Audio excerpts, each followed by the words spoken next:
तो dear students, तो आज हमारा टॉपिक है मोलर मासेस। किसी भी कंपाउंड का मोलर मास निकालने से पहले आपको उसका एटॉमिक मास पता होना चाहिए।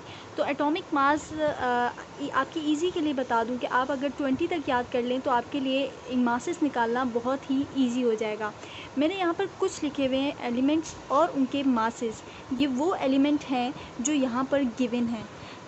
इसके अलावा जो 20 एलिमेंट्स हैं फ्रॉम हाइड्रोजन टू कैल्शियम वो आपको याद करने पड़ेंगे ताकि आपके लिए मास निकालना ज़्यादा इजी हो जाए। लेकिन अगर आपको कोई भी प्रॉब्लम है, कोई भी क्वेश्चन पूछना है, आप कमेंट बॉक्स में पूछ सकते हैं। हम कार्बन मोनोऑक्साइड से स्टार्ट लेते हैं। यहाँ पे देखिए कार्बन कितने लगे हुए हैं, 1 लगा हुआ है। ऑक्सीजन भी कितने लगे हुए हैं, 1 लगा हुआ है। कार्बन का मास क्या होता है, 12 और ऑक्सीजन का होता है 16।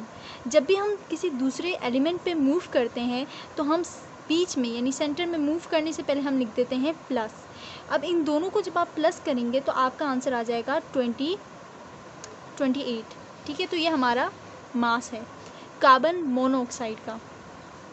ठीक है, तो ये हमारा मास था क्योंकि कार्बन 1 था, ऑक्सीजन 1 था, तो इसलिए उनके नीचे सिर्फ उनके मासेस लिख दिया। अब सेकंड पे मूव करते हैं नाइट्रोजन पे।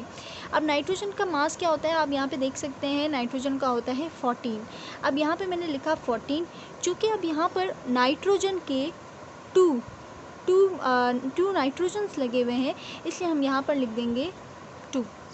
तो 2 × 14 is the mass of nitrogen.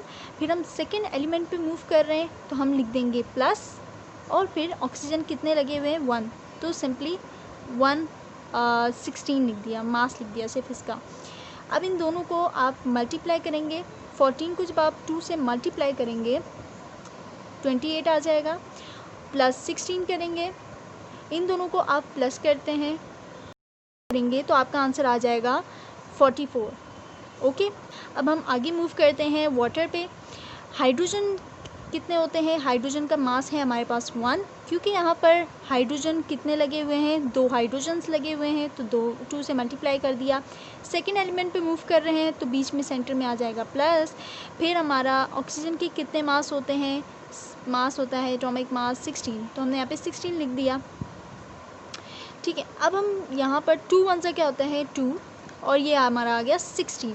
अब इन दोनों को प्लस करेंगे तो हमारा आंसर आ जाएगा 18, तो 18 हमारा वाटर का मास निकला है। अब हम कैल्शियम कार्बोनेट पे मूव करते हैं। कैल्शियम कितने यहाँ पे लगे हुए हैं, 1, तो 40, क्योंकि यहाँ पे आप देखें कैल्शियम के कितने मास हैं, एटॉमिक मास है 40, प्लस सेकेंड एलिमेंट पे मूव कर रहे हैं कार्बन। अच्छा, अब यहाँ पर देखिए कार्बन का क्या है हमारे पास 12, और ऑक्सीजन कितने हमारे पास 3 लगे हुए हैं, तो 3 × 16 इज़ द एटॉमिक मास। अब हमने क्या करना है, 40 as it is, 12 as it is, multiply करेंगे 16 को 3 से, तो 3 से मल्टीप्लाई करेंगे, 3 6 होता है 18, 3 1 4 48। अब इन सबको आपने प्लस कर देना है। प्लस करने के बाद आपका एग्जैक्टली आंसर आ जाएगा 100। ओके जी, अब हम H2SO4 पे मूव करते हैं। हाइड्रोजन यहाँ पे देखिए 2 लगे हुए हैं, तो 2 हाइड्रोजन्स मल्टीप्लाई करेंगे इसके मास से। हाइड्रोजन का मास होता है 1, यहाँ पे लिखा हुआ है। सेकेंड एलिमेंट पे मूव, सल्फ़र पे जब हम मूव करेंगे तो हम लिखेंगे प्लस। सल्फ़र का हमारा मास है 32, प्लस ऑक्सीजन हमारे कितने लगे हुए हैं, 4 लगे हुए हैं, तो 4 लिख दिया। और ऑक्सीजन हमारा एटॉमिक मास इसका होता है 16। ठीक है, अब हम इन सबको मल्टीप्लाई करेंगे, 2 1 ज़ा होता है 2, प्लस 32, प्लस इन दोनों को आप मल्टीप्लाई करेंगे 24, 6 4 ज़ा होता है 24, एंड 4 64 आ जाएगा। जब आप इन तीनों को प्लस करेंगे आपका आंसर आ जाएगा 98। यस, तो आपका आंसर इसका मास आ जाएगा, मोलर मास H2SO4 का 98। अब हम ग्लूकोज पे मूव कर रहे हैं। ग्लूकोज वैसे तो आपको देखने में इतना बड़ा लग रहा होगा, लेकिन इसका भी जैसे हमने बाकी मासेस निकाले हैं बिल्कुल वैसे ही बहुत ही इजी और सिंपल है। कार्बन यहाँ पे कितने लगे हुए हैं, 6, तो हमने लिख दिया 6 कार्बन्स। इसका एटॉमिक मास होता है 12। नेक्स्ट एलिमेंट पे मूव कर रहे हैं, प्लस लगाया, कितने लगे हुए हैं हाइड्रोजन्स, 12 लगे हुए हैं, मल्टीप्लाई किया विद एटॉमिक मास जो कि 1 है। नेक्स्ट एलिमेंट पे मूव कर रहे हैं, प्लस लगाया, ऑक्सीजन यहाँ पे कितने लगे हुए हैं, 6 लगे हुए हैं, इसके मास है 16।